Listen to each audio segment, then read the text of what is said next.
All inside? Good evening. You're about to watch a reenactment of a rare and special interview made by Akiva Nof, who is a composer and a journalist and a former member of the Israeli parliament. He passed the daylight saving law some days ago, and the no smoking in public area law, and many important stuff. And he managed, while he was a student in Holland in 1969, to attain a special interview with John Lennon and Yoko Ono. I hope you'll enjoy it. Yes? I would like to, I'm from the Voice of Israel, and I would like to interview John Lennon. The press conference is over. It'll have to come some other time, I guess. Let the Voice of Israel come in. Thank you, thank you. I'm very glad to... So how's the Voice of Israel doing today?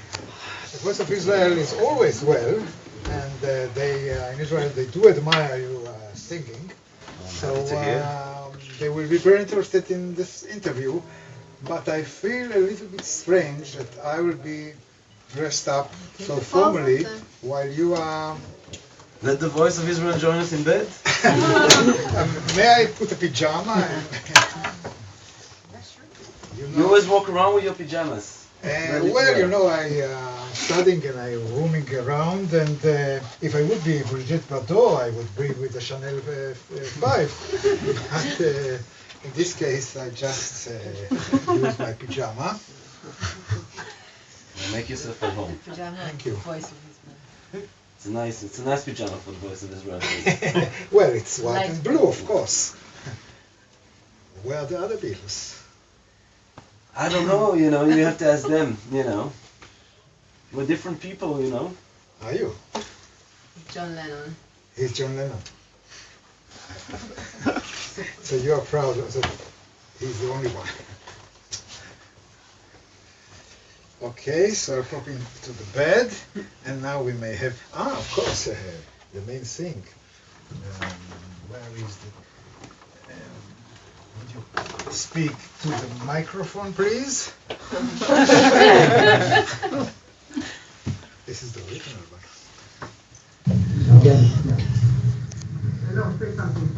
Okay, it's the voice of Lennon, so it's the voice of Israel. Hello, 1, 2, 8, 9. The voice of Israel. I don't see it now, but I saw something about peace. Oh, yes. What do you really mean? We left the notices off. What do you really mean by peace? Peace? There's no other word for it. You mean abundance of war, or you mean a kind of positive way of life? Both. Which means, can you give more? Well, peace, no violence. No violence? Yes. And what kind of a world do you expect? A peaceful world. There's no sort of intellectualizing the word peace. Peace means peace. Well, that's all I mean. I'm protesting against violence in all its manifold forms. And if it has to exist, we can channel it. We don't have to interrupt my life with his violence. That's all I'm saying. And that goes to all the people who don't want violence to happen to them. They should be left alone. Anybody that wants violence can go and club each other to death in the desert. Have you any solution for the Middle East, how to get to reach peace there? I think with the solution to the whole of mankind's trouble, the Middle East isn't any more special than any other violent area. You're wrong. The whole of mankind, the trouble with the world is people. Mixed marriages. Mixed marriage. Mixed marriage would be one for us. Help. It's just people's minds, the concept of how other people are. Where did you meet? Do you identify establishment and violence? I think the people that are not necessarily, because like people keep saying, why did you get married? That's an establishment game. The establishment has its good points like anything else. And revolutionaries are violent too. So, everybody has everything in them. I'm not non-violent completely. I prefer myself when I'm peaceful, And I prefer the people I meet to be peaceful, that's all. And the establishment has some truth within it. Do you have something to say special for the people of Israel in this sense? I just wish them peace, I wish that they, somehow, between them and their so-called enemies, that there could be some solution. It's just a matter of communication, And also we'd like to say hello to them, to the use of Israel and to say that we'll listen, and whatever solution they come up with for peace. We are in Hilton, in this Hilton hotel, but our minds are communicating with all the people in the world who long for peace.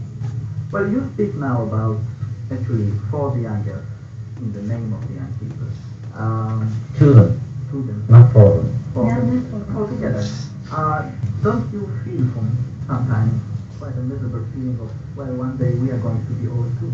Yeah, but old people aren't necessarily reactionary. Just the age. It's the attitude of mind, And we've had many letters from old people at Southwark. I'm looking forward to being old personally.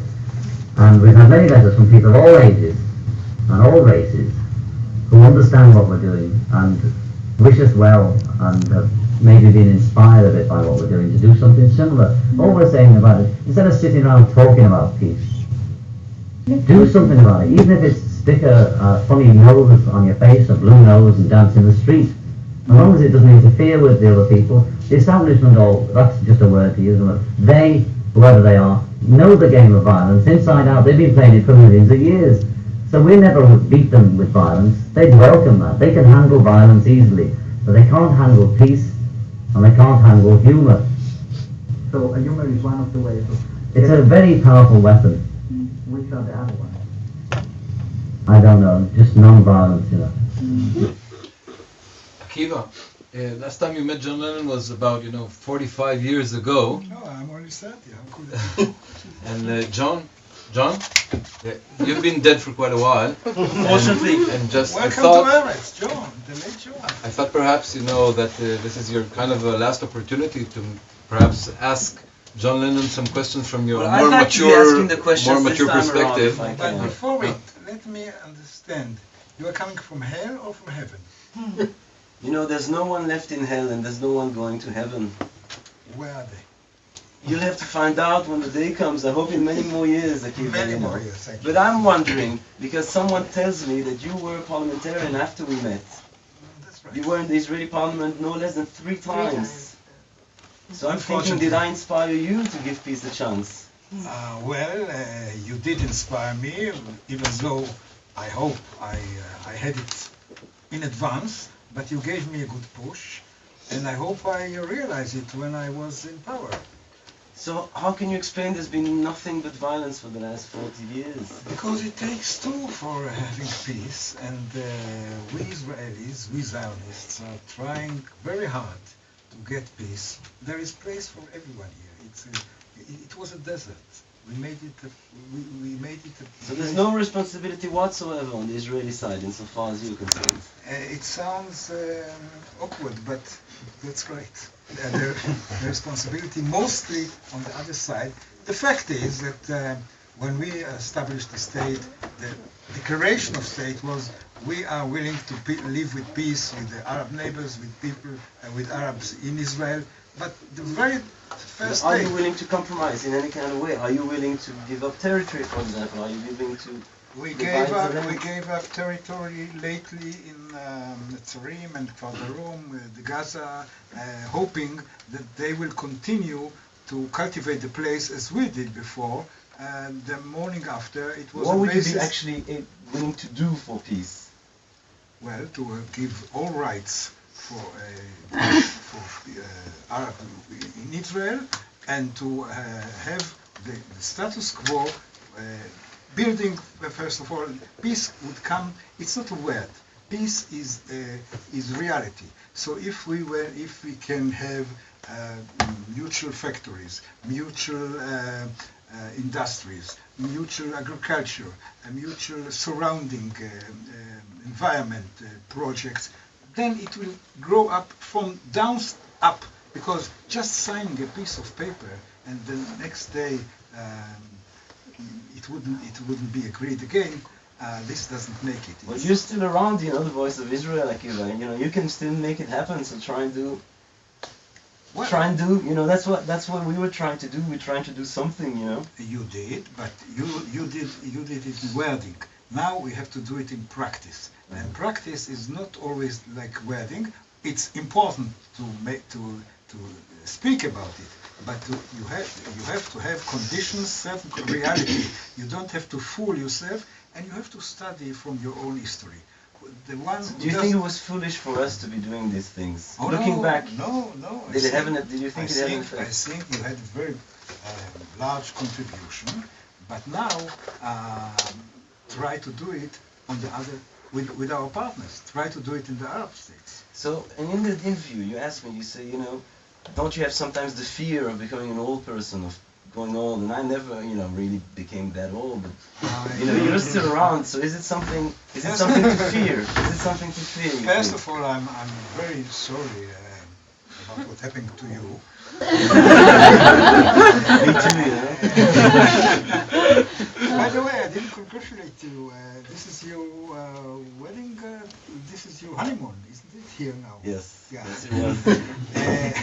And I remember when it happened. I remember the sentence you said. I'm looking forward to be an old person. And when you were killed, I felt, well, you wouldn't be anymore an old person. Is that a bad thing? But you still you are in our memory always young. First of all. Then speaking about old people, old is when you cease acting, when you stop thinking of new ideas. As far as you are going acting and you are thinking and you have enterprises, there is no old age. Do you feel as young today as you felt in that picture of the 1969 in Amsterdam?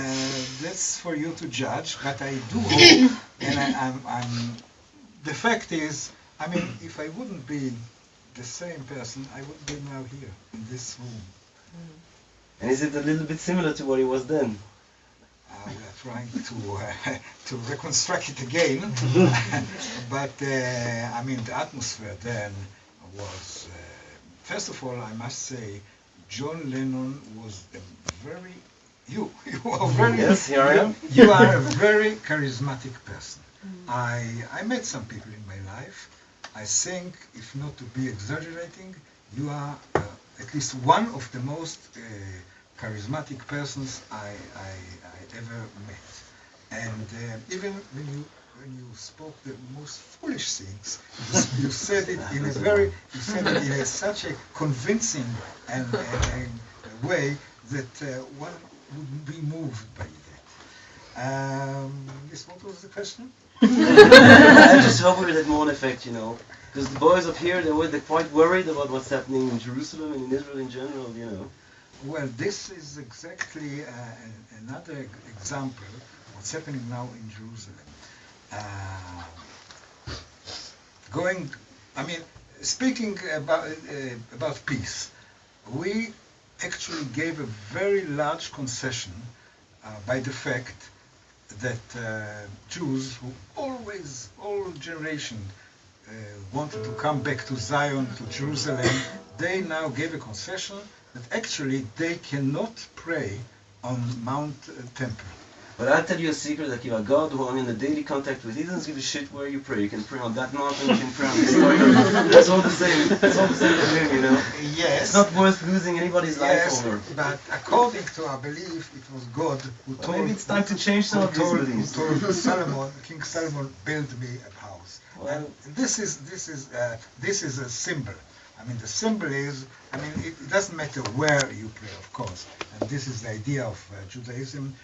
Bet Knesset is everywhere, but there is a symbol, and the temple was the symbol of our sovereignty, of our kingdom, and we now actually we gave a concession by the fact that we are not allowed anymore by ourselves.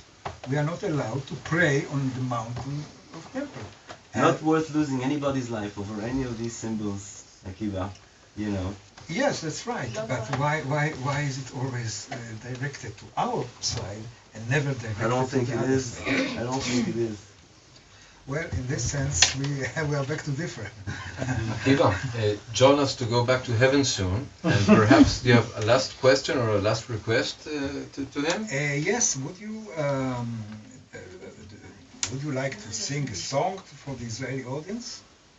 I'm sorry, I don't know any Israeli songs, you know. I know maybe Hava Nagila, I just, you know, Hava Nagila, Hava, da da da da da, that's all I know, you know. One of you or? I don't even know my own songs by heart. Try one. Only Hava Nagila, Hava Nagila, that's all I know, I'm sorry. Can you sing any song for the Israeli audience? Well, I don't know any, I must admit to not knowing any songs all the way through, even my own.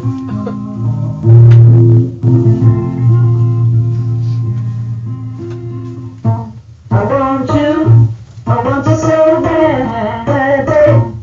I want you so bad, it's driving me mad, it's driving me mad. I want you so bad, babe. I want you so bad, it's driving me mad, it's driving me mad.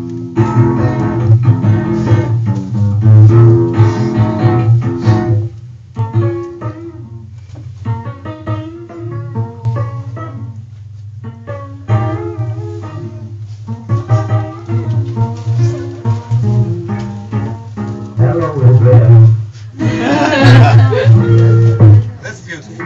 Now, would you be willing if I give you a line from a song I wrote? That's going to be a Beatles album, actually. It's not released yet. Well, I actually You should do it. Anyhow, if you would be kind enough to sing a line from a song I wrote about It's not a Jerusalem. chauvinistic song, I hope. No, it's a realistic song. Yeah. Yeah. So, and it goes this way.